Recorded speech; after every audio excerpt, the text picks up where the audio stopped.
আমাদের চ্যানেলে তোমাদের সবাইকে স্বাগত জানিয়ে আমি দীপা চলে আসলাম নতুন একটা ব্লগের সাথে। আর জানো তো এখনকার ব্লগটা আমি এই বিকাল 5টা মতো বাজে, তো এখন থেকে শুরু করছি।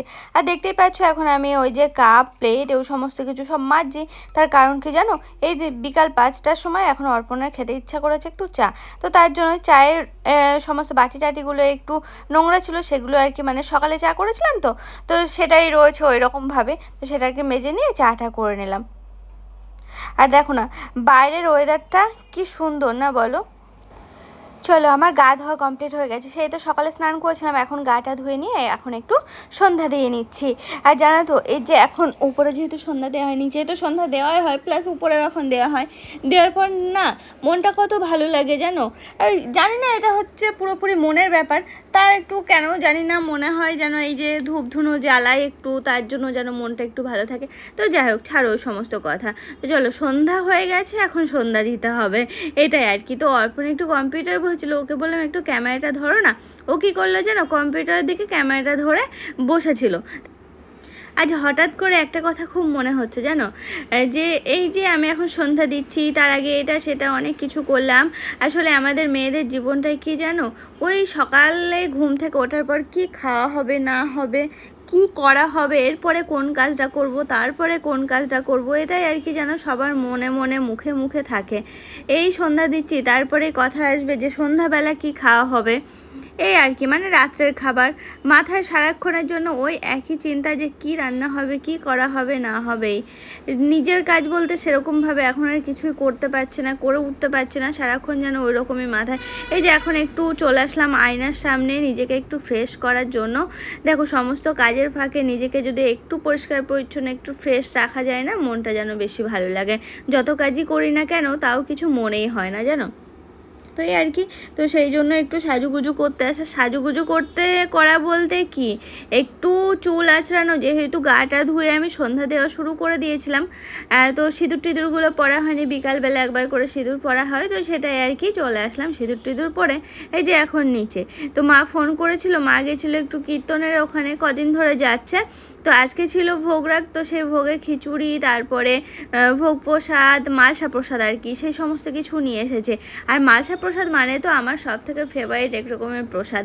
যা আগেও বলেছি, আজকেও বলছি, যে আমার হাজরাপুরের যদি কোনো সময় মালসা প্রসাদ বা কীর্তন হয়, মা যদি মালসা প্রসাদ পাই, তাহলে মা এখনও পর্যন্ত আমার জন্য ফ্রিজে রেখে দেয়। তো এই দেখো, মা একটা মালসা প্রসাদ নিয়ে এসে, পুরো মালসা ধরেই নিয়ে এসে, তো সেই প্রসাদটা আমি এখন মাখতে বসে গেলাম একটা গামলায় করে। এতটা তো আর খাওয়া সম্ভব নয়, এই একে ওকে দেওয়া হবে এবারই সেবারই এরকমভাবে। তো সমস্ত কিছু নিয়ে এখন আমি বসে পড়লাম সেই প্রসাদটা মাখতে। আমার তো খুব ভালো লাগে। তোমাদের কার কার পছন্দ হয় এই মালসা প্রসাদটা জানিও কিন্তু, মানে কীর্তনের যে মালসা প্রসাদ হয় না, সেটাই আর কি অসম্পহরের। তো চলো, সেই সমস্ত কিছু কমপ্লিট করে এবার দেখাই খিচুড়িতে। দেখো, খিচুড়িটাও বেশ সুন্দর, আর প্রসাদটাও। তো আমি নিয়ে চলে আসলাম উপরে, প্রসাদ খেয়ে নিয়ে আবার চলে আসলাম নিচে। এখন একটু রাত্রের খাবার দাবার রেডি করব, তার জন্য আটা মেখে নিচ্ছি। আর দেখো, আমাদের বিল্লিগুলো দেখো কি সুন্দর না খেলা করে, ওদের দেখলে যেন কি আনন্দটাই লাগে। ওরা কি সুন্দর খেলা করে, একজন আরেকজনের গায়ের উপর লাফিয়ে লাফিয়ে পড়বে। দুই বোনে তো ওরকম খেলা করে, সাথে না ওর মাকেও নেয়, মানে আমাদের ফুলিকে, যার আর কি পায়ে একটু ডিফেক্ট, সেও ওর বাচ্চাদের সঙ্গে কি সুন্দর খেলা করে। এই দেখো, ছুটে গেল, আবার ওখানে বসলো, এই করছে। আর ও আশাই রয়েছে যে ওর বাচ্চাগুলো কখন আসবে, এসে ওর সাথে আবার খেলবে। আর দুষ্টু, এরা দুজন খেলা করছে ওখানে। তবে হ্যাঁ, একটু আগে ওর মায়ের সাথেও খেলা করছিল, তো সেটা দেখে আমি ক্যামেরাটা যে অন করলাম মোবাইলের, সাথে সাথে ওরা দুই বোনে খেলা শুরু করলো। এই দেখো, ও ওদিক থেকে পাটা দিচ্ছে, ও এই পাটা দিয়ে কামড়ে দিচ্ছে আর কি, এই করছে। দেখো দেখো কি মজা লাগে না বলো দেখতে। সারাদিন যেন এদের দিকে তাকিয়ে থাকলে দিনটা এমনিই কেটে যায়। বাড়িতে বাচ্চা কাচ্চা থাকলে যেমন আনন্দ লাগে, ঠিক এরাও তো সেই রকমই বাচ্চায় বলো।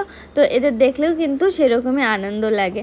আমার তো খুব ভালো লাগে, আমি যতক্ষণ নিচেই থাকি এদের দিকে তাকিয়ে থাকি, আর সারাক্ষণের জন্য শুধু দেখি এই যে কী করছে না করছে, কোথায় কি করছে, এই করে জানো। আর কি সুন্দর মিটমিট করে তাকায়, তো খুব ভালো লাগে। তো চলো, এদের দিকে তাকিয়ে থাকলে তো আর হবে না, এদিকে আটা তো মাখা কমপ্লিট হয়ে গেল, আটার লেচিগুলো করে ফেলি, আর তারপরে হচ্ছে বেলে নেব। আর লেচিগুলো এক এক করে করতে করতে আজকে রুটি সবার জন্যই বানাবো, মানে 5 জনের জন্য, আমার জন্য, বাবার জন্য, মায়ের জন্য, অর্পণের জন্য, আর ওদিকে মধুকার জন্য। তো চলো সেই সমস্ত লেচি বানাচ্ছি। আর এই বানিয়ে নিয়ে আস্তে আস্তে করে বেলে নিয়ে তারপর সেকেও নেব। আর দেখো এই যে রুটির আটাটা একটু নরম হয়েছে, নরম হলে কি হয় জানো, ওই রুটিগুলো না বেশ সুন্দর নরম হয় জানো। তো আমি না একটু নরম করেই মাখি, আর ভালোও লাগে রুটিগুলো যখন নরম হয়, বেশ ভালো লাগে কিন্তু। তো এই দেখো সব বেলা টেলা কমপ্লিট হয়ে গেল, জায়গার জিনিসগুলো সব জায়গায় রাখছি, রুটি বেলে নিয়ে আমি এখানে চলে আসলাম। চলো মোটামুটি তো রাত্রের সমস্ত খাবারের জোগাড় তো করে ফেললাম, এখন কমপ্লিট হওয়ার পালা। তো এই দেখো এখন আমি তাওয়াটা বসিয়ে দিলাম রুটিটা সেঁকবো বলে। আগে একটা তাওয়া বার করেছিলাম না জানো তো, সেটা হচ্ছে আমার বিয়েতে গিফটে পাও। তো সেই তাওয়াটা কি হয়েছে মাজতে মাজতে কেমন যেন হয়ে গেছে, তো আবার একটা বার করলাম। আর জানো তো এই সেটগুলো না আমার ওই বাড়ির থেকে, মানে বিয়ের সময় ওই বাড়ির থেকে দিয়েছিল।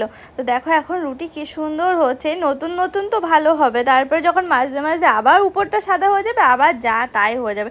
আগেরটা আর কি যা হয়েছে, ওটা সিঙ্গেল ছিল, ওটাও ওই বাড়ি থেকে দেওয়া ছিল, এটাও তাই। তো ভালোই বেশ হচ্ছে রুটিগুলো। তো চলো আজকের এই সন্ধ্যার ব্লগটা তোমাদের কেমন লাগলো অবশ্যই কিন্তু জানাতে ভুলো না। আমার কিন্তু বেশ ভালো কাটলো আজকের দিনটা, তোমাদের কেমন কাটলো দিনটা অবশ্যই কিন্তু জানিও। তাহলে আজকের মতো টাটা।